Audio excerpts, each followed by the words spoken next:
month, and then the other 26 Now the days is spent in Abuja. sitting governor of the state doesn't spend more than 4 days, and he's not even ashamed to say, because the people, Nigerians, the real challenge I've always held is that it is the people, Nigerians, that are to blame for what we are suffering as a country. They say we give ourselves too many excuses. I was in a chat with some of my colleagues in my alumni group, secondary school alumni, and some were giving reasons between Nigeria, between the south and the north, excuses upon excuses. You are against the government who are doing poorly, but when it's time to vote, you're on Twitter tweeting when you should go and vote. People. So the cost of governance, particularly those what do you call it in Abuja, is unnecessary. A governor will open his mouth and say he spends only 4 days in the state where he is the executive governor of the state, and the people are keeping him quiet. Have you seen people angry? Answers. No, I'm talking of about that statement by the governor. There's been no outrage. Outrage has not met it. You know the reaction? Okay, quickly. I thought the only governor. Other governors are like that. There's some other governors like that. Yeah. Okay, quickly, please. Because of time. I'd like to get your thoughts on zoning. The Southeast have come out and say, look, it is our turn to produce somebody who would be the president of the country. Yeah. Okay? I think ever since Nnamdi Azikiwe, nobody from the Southeast has been a civilian ruler. But ever since the time of JT Agoye-Ironsi, that was the last time anybody from the Southeast has ever had the highest position in the country. But that was a military head, and it happened to him fortuitously. And from that moment till now, it's always second fiddle and all that. Now that is the position of people from the South. We've heard that parroted by different people from other parts of the country as well, saying, okay, we believe in justice and fairness. And even Ibrahim Shekarau, last week, he made a statement that looked like, well, he wouldn't really call it zoning, but he will call it balancing. That's the language he used. What is your position on the issue of zoning? I think it is fair, and every people, the best among every zone, gets a shot at the presidency. And so, in specific terms, I am very, very at home with the agitation of the Southeast. It is their right, they are Nigerians. In fact, I think that some of these agitations of these groups like Mansub, like IPOB, would die out, just fizzle out if we had a president from the Southeast talk. I assume so. If we had, for example, a president from the Northeast, so I don't know how we will still have this Boko Haram marauding in the Northeast. And you see it. I schooled at UNN in Nsukka. One of the conditions on which Ugwuanyi became governor, the previous governor was saying that the Enugu North has never produced governor. And you can see the difference in terms of infrastructure in Enugu North. And Enugu North has suffered. The place that had Nsukka, if somebody who knows the area, some of you guys will know. I went to school there. Very well. You know how the road was. It was terrible. It's a way better road now. Last time I traveled there. Right from University of Nigeria, and then you still had that kind of roads up until Ugwuanyi came. It's not something like acceptable. So that was zoning, producing some sort of infrastructural balance there. And then Edo, no matter what anybody thinks, I think that Edo North and Edo South benefited from Adam Oshiomhole when he's zoning Edo North. Actually, in terms of infrastructure, the guy did a very good job. So you are for zoning? Yeah, I am. Should we make it constitutional? Well, it should. You see, from these things, it only. You see, I'm not one of legalism. Everything has to be legal. I have to be legislated upon. I'm not a legalistic individual. No. I'll give you an example. In Lebanon, for instance, they have in their law, the president must be Christian, the prime minister must be Muslim, and then the vice president must be Jewish, to cover the 3 major religions they have in the country. It's in their laws now. Wait, do you know Lebanon? You know something about Lebanon? I'm not from there, but I saw it in their laws when I read about it. You know something about the situation of their country? Right now, it's in a mess. I know that. It has been a mess for the last 10 years. But if you want to... So, we are not looking at the mess. Hold on, please. We are looking at how they try to balance it. Like, to try... Because these are the 3 major religions in the country. Let me tell you something, Why I say I'm not for legalism.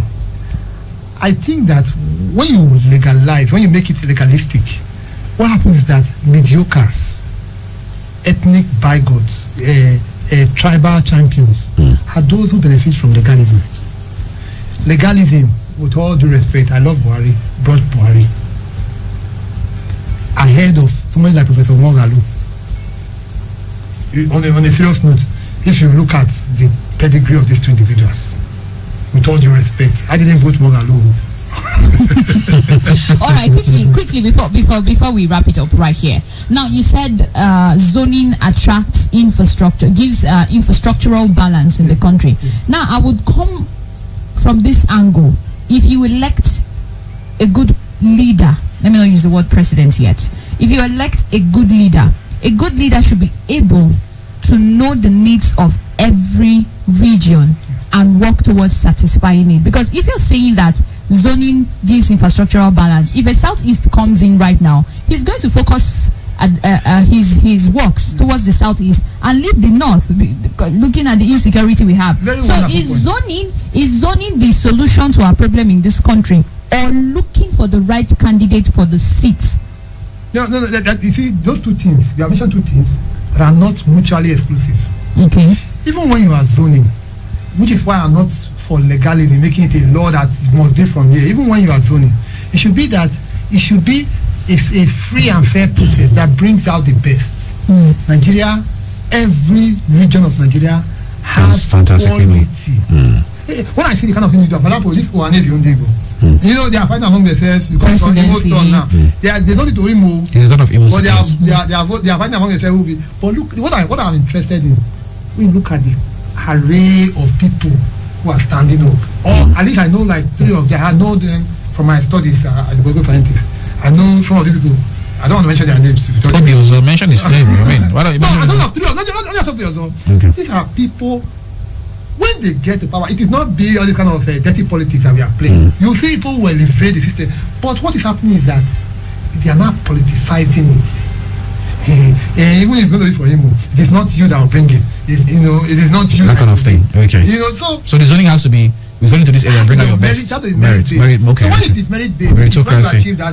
We'll talk about the best candidate for Southeast in the next conversation concerning zoning. All right, it's time for us to let you in into the conversation quickly. 0706-263-9275, 0903-939-4427, 0812-178-9154, or send a text message to 0807-400-9076.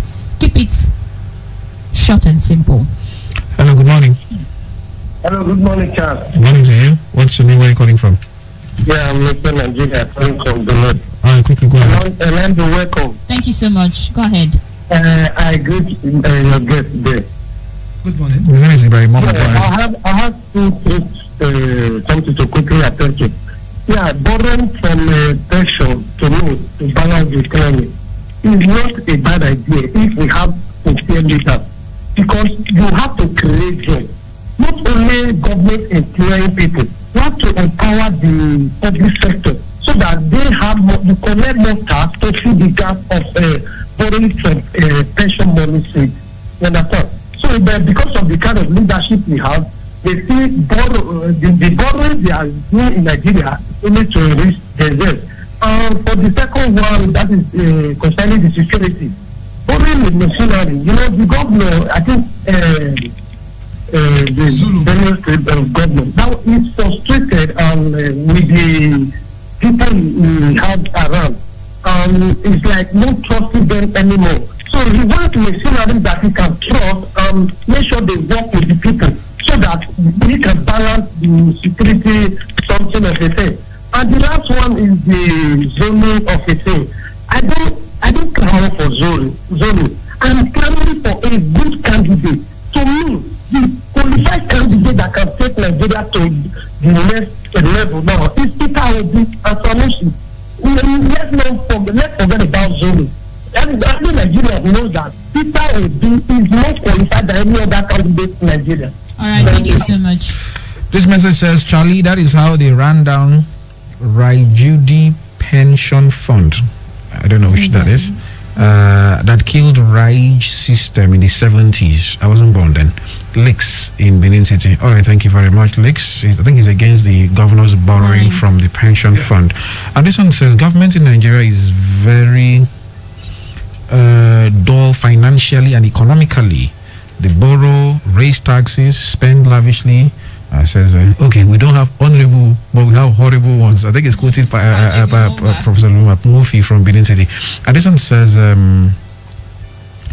but for insincerity and sabotage, our army can be very good and steadfast. That is Ibrahim from Agbo Road.